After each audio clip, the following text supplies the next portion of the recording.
Let me make this clear.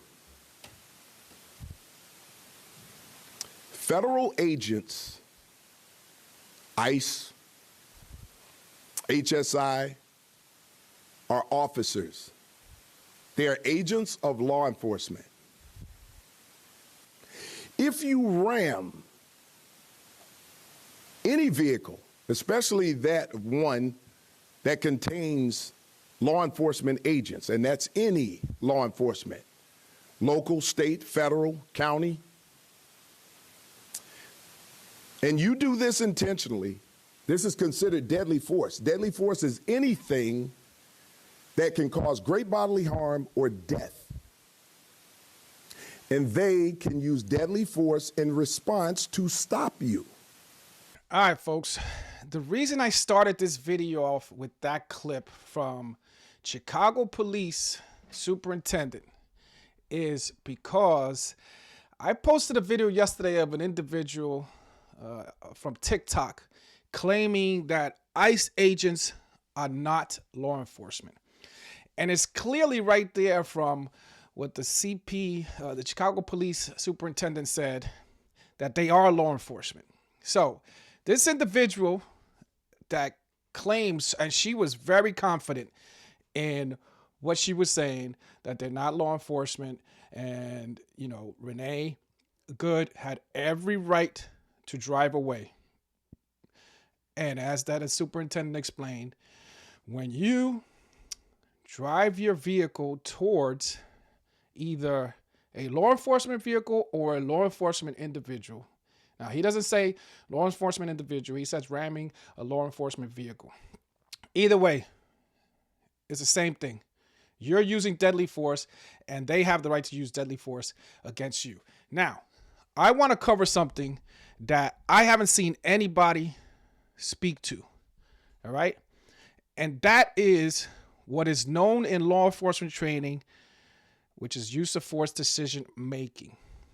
And there's three sides to this triangle: opportunity, capability, and intent.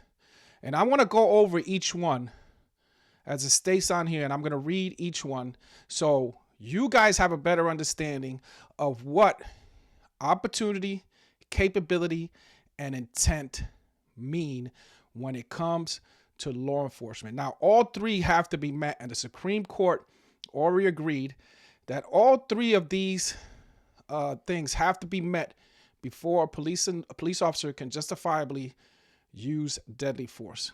So let's check it out.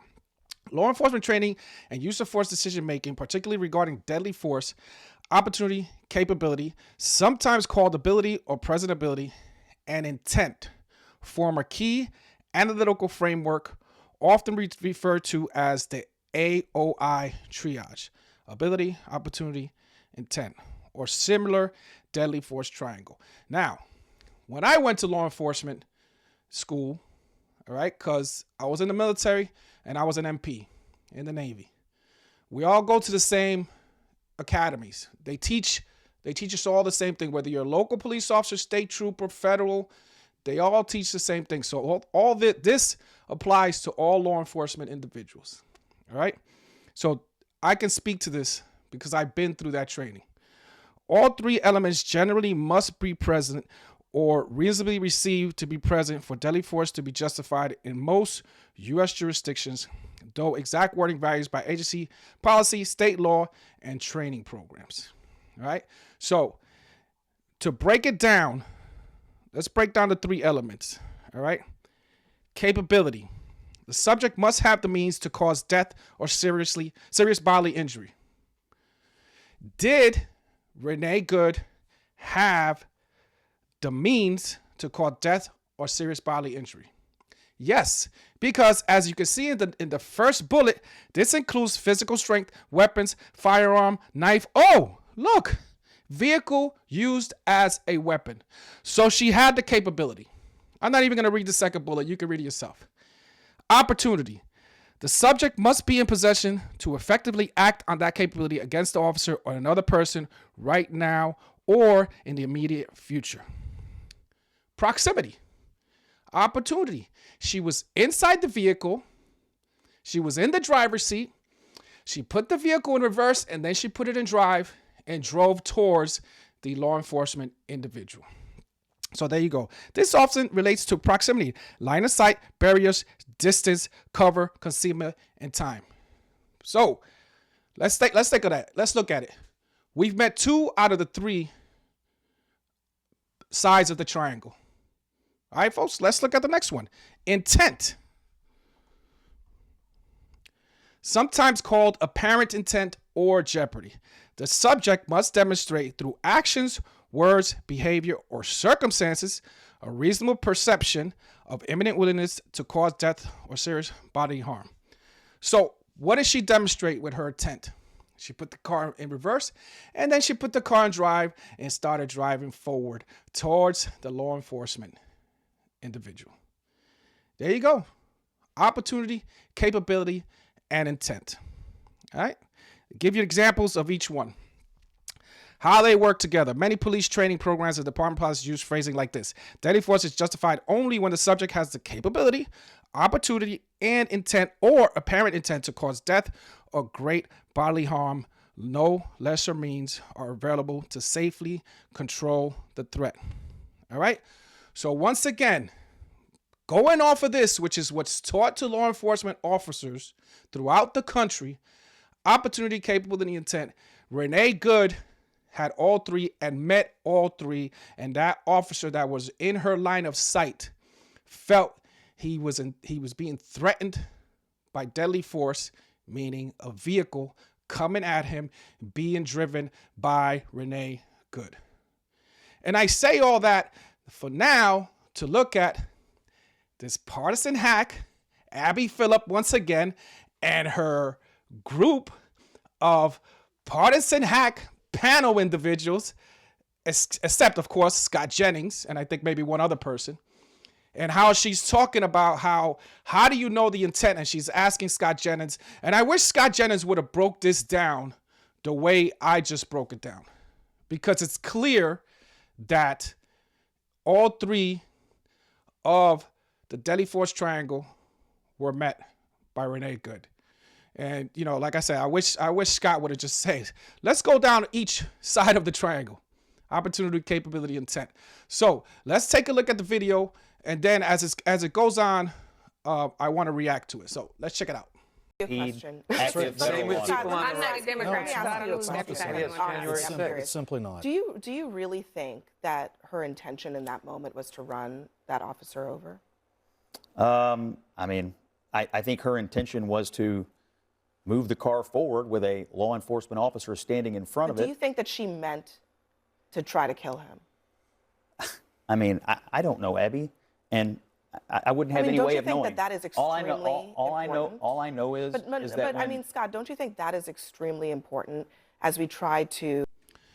Yes, Abby, that is important, but here's the main issue. You can't with 100% say what a person's intent is unless you're there and you're looking at this from the scope of this law enforcement individual. And his training has taught him those 3 things.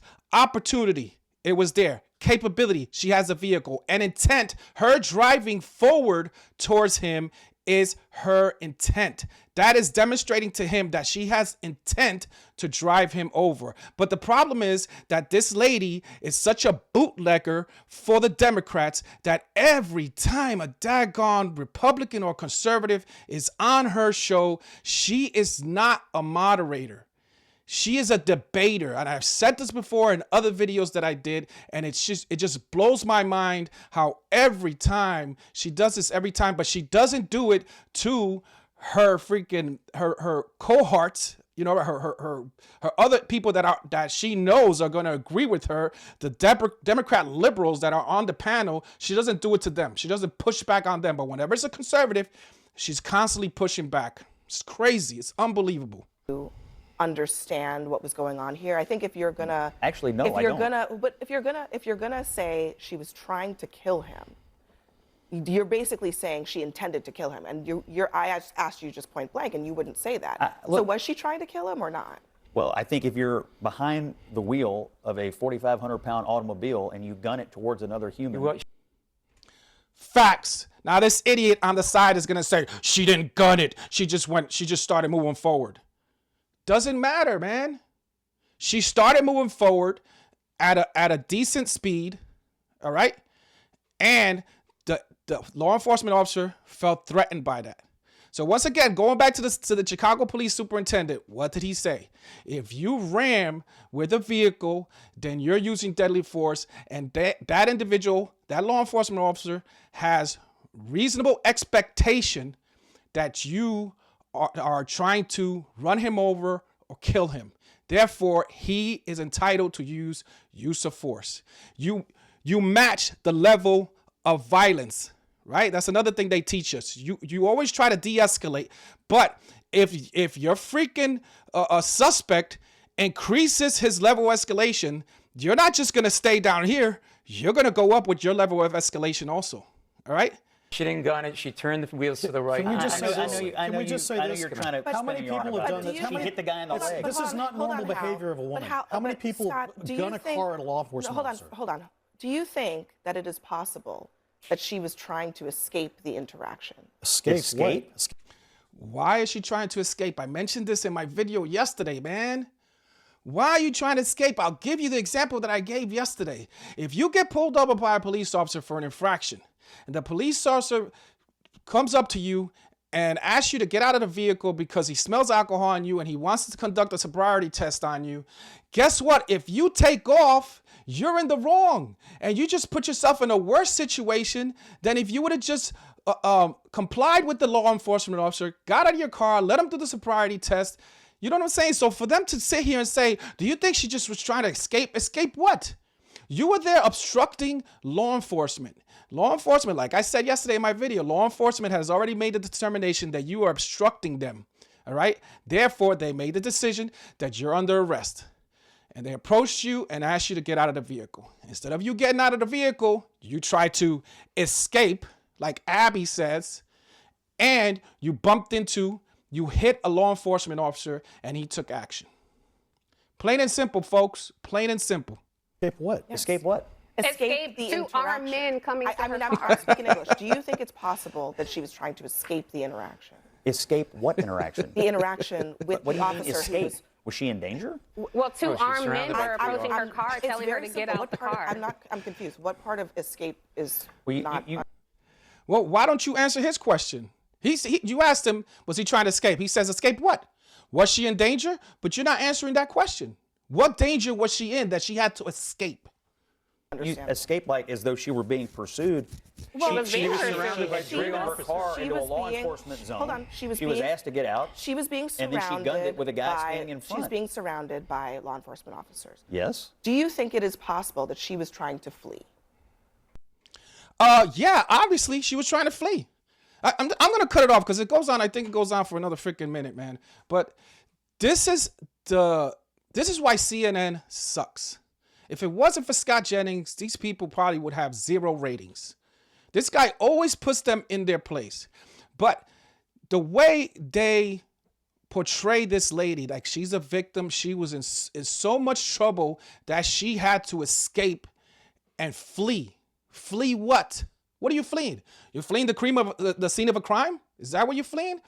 It just blows my mind how people do not understand this. They don't get it, all right?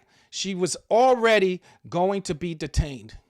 Just abide by what the officers are telling you because they are law enforcement, all right?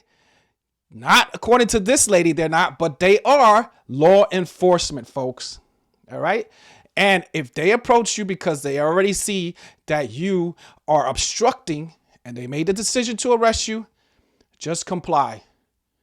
Go to jail, pay your bond, go to court, and then you'll be free to do it all over again another day. And you wouldn't be unalived. With that said, I'm going to leave it there, and I'll see you in the next video in addition.